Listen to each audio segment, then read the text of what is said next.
In the last few months, Blizzard has been hinting at other mythic items. But what could these be? Let's have a look.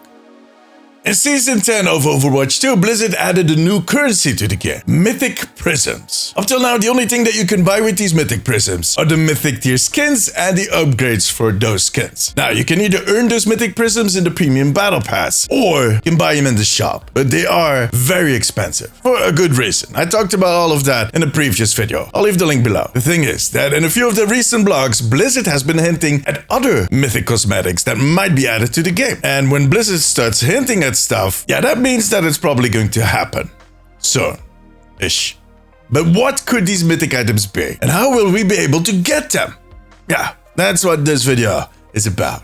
Let's just set up with looking at the current cosmetics and see which ones could get a mythic tier. And there is some low-hanging fruit, like animated sprays, for instance. They did a series of animated sprays back when Warcraft 3 Remastered was released. And back in Overwatch 1, there were the animated versions of the competitive sprays. But that was about it. We didn't get any others. And ever since, players have been asking for more of these animated sprays. I think that is an easy win. How about a mythic emote? Mora that summons over a dragon. Yeah.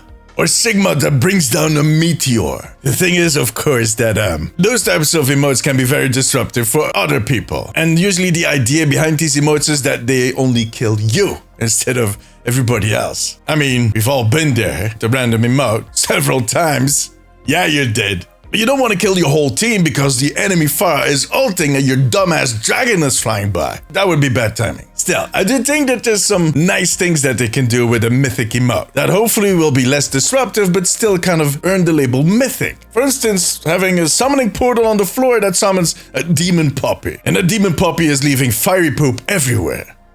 I'm just spitballing here. Now, for the mythic victory pose, that dragon would be a lot less of an issue. Unless, of course, everybody has a dragon victory pose. And, yeah, our PCs can't handle kind of rendering all that awesomeness. Yeah.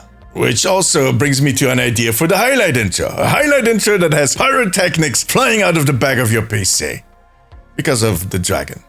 Yeah, maybe let's get back to some serious stuff. Weapon charms that are animated or that make specific noises occasionally. Souvenirs that, yeah, never mind. I'm skipping those. Animated profile icons, special voice lines. Remember those weapon inspection animations that they showed off in the trailer over a year ago and that we never got to see in game? Maybe a few of those. I mean, there's so much that they can do with adding a new tier to the existing cosmetics, but there are also a ton of limitations. And if they can't make that cosmetic feel like it earned that mythic label, it just undermines the whole concept. The whole tier of mythic items. And I'm pretty sure they know that. So while I do expect that we can expect some of the easier things, like those animated sprays I was talking about, I do think that most of the other mythic items might be new stuff. Maybe some new stuff that is recent, like the weapon skins. Sure, some of them already have snazzy sounds, they change colors, but you can tell that there's way more that they can do. You can have animated weapons that actually move while you have them in your hand. You could have different reload options and allow you to pick the sound. But then they could also add some completely new stuff, like custom announcers. I've been saying this for ages now. Maybe they'll add some trails and you leave something behind as you're running. I think some Romanians will love that one.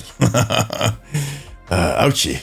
You know, I mean, there are a ton of things that they can do if you look at other games. And let's be honest, if they add new stuff, you're going to be impressed a little easier. Because we don't have any expectations or references when it comes to these new items. I mean, if you have any ideas, let me know in the comments. But the thing is, are we going to pay for those? Because I don't see them raise the amount of prisms that we're going to get in the Premium Battle Pass. Their idea is by removing the time limit you have to get those mythic skins and assuring the community that they will be available again later in that mythic shop, players will feel less obliged or pushed to get the mythic skin for that season. They can always pick it up later. They do not need to get the latest mythic. For instance, I don't play Mercy. For me, getting that Mercy mythic is not important. At least not as important as it would be for a Mercy main, which is most likely going to happen a few times over the next few seasons. I mean, I play a lot of heroes, but... And you know what? Maybe one day we'll get that Reinhardt skin that I'm looking forward to so much, but it will turn out to be not what I want it to be. I won't like it, which can happen. Because, for instance, it's made out of Brussels sprouts, and I hate Brussels sprouts,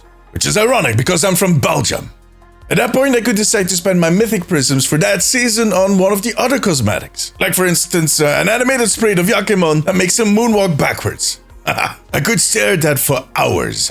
The thing is, for now, I kind of feel like I will always want that mythic skin, even if I don't play the hero. I don't know. Maybe when the other mythic items are there and they're appealing enough, it will convince me not to get the mythic skin. Problem is that I don't want to get myself in a situation where I missed out on one of the mythic skins, and where I would have to pay to get that mythic skin, because at some point I switch mains or something. Alright, for me personally, I don't see that happening, but for some people it will definitely be a thing. You don't want to be behind on your mythics. And yeah, that's where the mythic prisms come in, where you can buy them, but that also kind of is the end of the story of, well, you can earn them in the battle pass for free, or at least for 10 bucks. That kind of doesn't hold up anymore at that point. Once you create an overstock where people like myself that have been keeping up with their mythic skins are buying the premium battle pass every single season will feel like they're short on mythic prisms, yeah, you create a problem again. Unless of course they have other ways of earning prisms, which could be possible. Like I've seen people suggest that they would allow you to trade in credits to get prisms. I mean, that would need to be a lot of credits, but you never know. It is a way to reward playtime with prisms. But for now, no matter how curious I am to see what these other mythic items could be, I'm worried that these could actually further the gap between the players and Team 4. A part of the community has had a really hard time adjusting to this new system that we have in Overwatch 2. And one does it easier than the other. And I'm kind of worried that these new mythic items could be another thing that gets people all riled up and angry. But we'll see. You know what? Nothing has been announced up till now. But as soon as they do, I'll let you guys know.